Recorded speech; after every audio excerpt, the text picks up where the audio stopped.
வணக்கம் பிரம்மயுகம் ரிவ்யூ எதிர்பார்த்துட்டு இருந்தீங்கன்னா வெயிட் பண்ணிட்டே இருங்க. இன்னைக்கு நைட்டுக்குள்ள அது வந்துடும். அதுக்கு முன்னாடி இந்த மேடம் வெப் ரிவ்யூ பார்த்துருங்க. ஸோ இந்த சோனி ஸ்பைடர்மேன் யூனிவர்ஸ்னு ஒன்று தனியாக ஒன்று ட்ரை பண்ணிட்டு இருக்காங்களா, இந்த வெனம் மார்பியஸ். இப்போ இந்த மேடம் வெப் அண்ட் அன்ஃபார்ச்சுனேட்லி இந்த மேடம் வெப் கிரிட்டிக்ஸ்லாம் முன்னாடி ஸ்க்ரீன் பண்ணிட்டாங்க போல இருக்கு. அவங்க லாஸ்ட் ஒரு 4-5 நாளாகவே பயங்கரமாக கழுவி ஊற்ற ஆரம்பிச்சிட்டாங்க.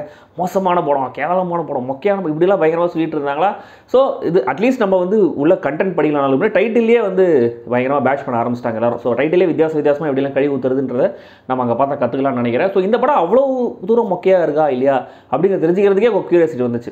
அடிப்படையில் MCU இப்போ போகிற திசை நம்மளுக்கு கொஞ்சம் கவலைக்கிடமாக இருக்கிறதுனால சரி இப்போ சோனியாவது எதாவது பண்ணுவாங்க அப்படின்னு பார்த்தா அவங்களும் இந்த மாதிரி பண்ணி வச்சுருக்காங்களே, சரி முதல்ல இந்த படத்தை பார்த்துருவோம் அப்படிங்கிறனால இதை போய் பார்த்துட்டு வந்தாச்சு.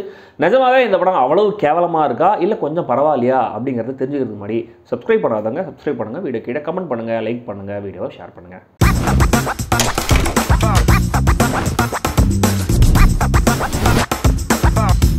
மேடம் வெப் கான்ஸ்டன்ஸ் வெப்ங்கிற ஒரு பெண் விஞ்ஞானி அமேசான் மழைக்காடுகளில் பெரு நாட்டில் போய் ஒரு ஆராய்ச்சி பண்ணிட்டு இருக்காங்க. ஒரு அரிய வகை ஸ்பைடர் அவங்க தேடிட்டு இருக்காங்க. அவங்க பிரெக்னெண்ட்டாக வேற இருக்காங்க. அந்த ஸ்பைடர் கிடச்சதுன்னா அதை வச்சு நிறைய மெடிசன்ஸ்லாம் நம்மளால தயாரிக்க முடியும் அப்படிங்கிற மாதிரி அவங்க நம்புறாங்க.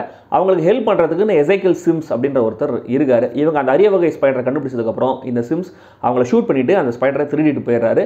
இவங்க சாகிறதுக்கு முன்னாடி இவங்களுக்கு குழந்தை பிறந்துருது. அந்த குழந்தை தான் நம்மளுடைய ஹீரோயின் மேடம் வெப்ங்கிற அந்த கேசி வெப். கேசி ஃபாஸ்டர் கேர்லேயே வளர்றதுனால அம்மா மேலே வெறுப்புலேயே இருக்காங்க. எப்படி அவங்க பொறுப்பே இல்லாமல் அந்த இடத்துல போய் ஆராய்ச்சிலாம் பண்ணலாம் பிரெக்னெண்ட்டாக இருக்கும் போதுங்கிற மாதிரி ஒரு கிரட்ஜ் ஹோல்ட் பண்ணிட்டே இருக்காங்க. கேசி ஒரு பேராமெடிக்காக இருக்காங்க. ஒரு ஆக்சிடென்ட்டுக்கு அப்புறம் கேசிக்கு எதிர்காலத்தை பார்க்கக்கூடிய விஷன்ஸ்லாம் வர ஆரம்பிக்குது. 3 சின்ன பொண்ணுங்களை ஒருத்த கொலை பண்ண போகிறாங்கிற மாதிரியான விஷன் வருது. ஸோ இதுக்கப்புறம் என்ன ஆச்சு, அந்த 3 சின்ன பொண்ணுங்களை இவங்க எப்படி காப்பாற்றினாங்க, அந்த சின்ன பொண்ணுங்களுக்கும் சாவடிக்கு போகிற அந்த கொலைகாரனுக்கும் என்ன சம்மந்தம், இந்த மேடம் வெப்புக்கும் கொலைகாரனுக்கும் என்ன சம்மந்தம், இதெல்லாம் தான் மேடம் வெப். டக்கோட்டா ஜான்சனுக்கு இந்த கேரக்டர் நடிக்க விருப்பம் இருக்கா இல்லையா அப்படிங்கிறத நம்மளால கண்டுபிடிக்கவே முடியல. அந்த அளவுக்கு நடிச்சிருக்காங்க. அந்த கேரக்டரே படம் முழுக்க ஒரு மாதிரி அன்சர்டனாகவே இருப்பாங்க. நம்ம நிஜமாவே நிகழ்காலத்தில் இருக்கமா, நம்மளுக்கு டைம் லூப் நடக்குதாங்கிற மாதிரி குழப்பத்திலே இருக்கிறதுனால மேபி அந்த மாதிரி ஒரு பெர்ஃபார்மன்ஸ் கொடுத்துருப்பாங்களோ என்னமோ. ஒருவேளை அப்படி இன்டென்ஷனலாக அவங்க அப்படி நடிச்சிருந்தாங்கன்னா நிஜமாவே நல்ல பர்ஃபார்மன்ஸ். டக்கோட்டா ஜான்சன் சில காட்சிகளை காமிக்கிற அந்த கன்விக்ஷனை அந்த 3 சின்ன பொண்ணுங்க எல்லா காட்சிகளையுமே காமிக்கிறாங்க. அவங்க 3 பேருக்குமே நல்ல ஸ்கிரீன் பிரசன்ஸ் இருக்கு. Sydney Sweeney, Celeste O'Connor, Isabella. So இவங்க 3 பேருமே வழக்கமான அந்த ஹாலிவுட் டீனேஜர்ஸ் கேரக்டரில் வழக்கமான பர்ஃபார்மன்ஸ் கொடுத்துருக்காங்க. பட் நல்லாவே இருக்கு. அண்ட் இந்த படத்தோடைய வில்லனா வர தாஹர் ரஹீம் கேரக்டர் எழுதப்பட்ட விதம், அவருடைய காஸ்டிங், இது 2 தான் இந்த படத்தோடைய வீக்கஸ்ட் லிங்க். சுத்தமாக ஒட்டவே இல்லை. ஸோ ஓப்பனிங்கில் சொன்ன விஷயத்துக்கு பதில் சொல்லணும்னா நோ, மேடம் வெப் இந்த ஹாலிவுட் ரிவ்யூஸ்லாம் கழுவி ஊற்றுற அளவுக்கு அவ்வளோ மோசமான மொக்கையான படம்லாம் கிடையவே கிடையாது. ஒரு வழக்கமான சூப்பர் ஹீரோ ஆரிஜின் ஸ்டோரியா இது ஃபேர்லி என்கேஜிங்காகவே ஒர்க் ஆகுது. ஒரு 2 hours ரன் டைமில் 1 hour நம்மள நல்லாவே என்கேஜ் பண்ணுது. அது வழக்கமாக சூப்பர் ஹீரோ படங்கள் என்னெல்லாம் பிரச்சனையாக இருக்குமோ அதுதான் இந்த படத்தையும் பிரச்சனையாக இருக்கு. முதல்ல என்னெல்லாம் ஒர்க் ஆகுது அப்படிங்கிறத சொல்கிறேன். இவங்க தண்ணியில் விழுந்த அந்த சீக்வன்ஸ்லேருந்து இந்த ட்ரெயின் சீக்வன்ஸ் முடிகிற வரைக்கும் படம் செம்ம பரபரப்பாகவே நகருது. ஒரு டல் மொமெண்ட் கூட நம்மளுக்கு ஃபீல் ஆகவே இல்லை.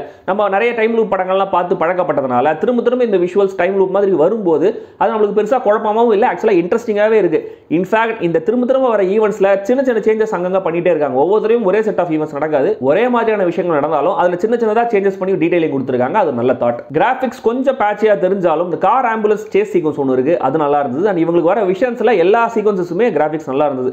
கிளைமேக்ஸ்ல ஆக்ஷன்ல அடுத்து என்ன நடக்க போகுதுங்கிறத புரிஞ்சு டக்கோட்டா ஜான்சன் மூவ் பண்ணிட்டே இருப்பாங்க. அது விஷுவலா பார்க்கறதுக்கு எக்ஸைட்டிங்காகவே இருந்தது. எமோஷனலா பெரிய கனெக்ட் கொடுக்கலங்கிறது இந்த படத்துல ஒரு முக்கியமான பிரச்சனை. ஆனா அந்த 3 பொண்ணுங்களும் டக்கோட்டாவும் பாண்ட் ஆகிற ஒரு சில சீன்ஸ் கொஞ்சம் அப்படி ஹிண்ட் பண்ணுது. ஓகே, எமோஷனலா எதுவும் வரப்போகுதுங்கிற மாதிரி ஹிண்ட் பண்ணுது. அது அந்த சர்ஃபேஸ் லெவலில் கொஞ்சம் லைட்டா ஒர்க் ஆகுதுன்ற மாதிரி வச்சுக்கலாம். டக்கோட்டா இந்த 3 பொண்ணுங்களுக்கு ஒரு விஷயம் சொல்லி தருவாங்க.